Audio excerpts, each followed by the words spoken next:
Is there a mass exodus from the UK? Net migration has fallen.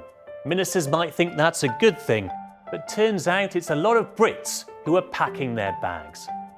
Net migration, the difference between the number arriving and leaving Britain, fell sharply between June last year and June this year to 204,000. That's 2/3 lower than the year before. Partly because immigration was lower at 900,000, though that's still historically pretty high.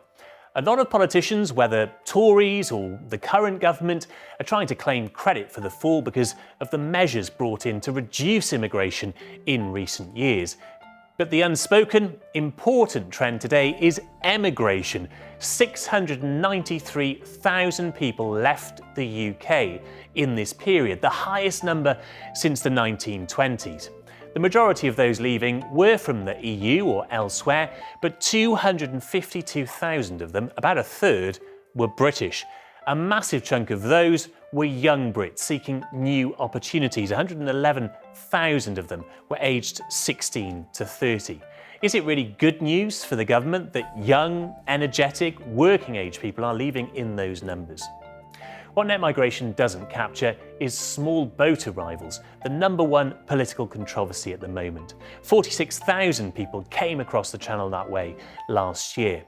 Total asylum claims reached a record high too of 110,000 in Britain, and the backlog of claims that are being processed has fallen a bit, but the number of asylum seekers living in hotels continues to climb.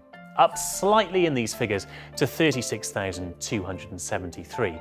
That is lower, though, than at its peak under the Conservative government. An issue, of course, which has sparked all of those recent scenes of protest in recent months and doesn't look as though it's going to abate anytime soon.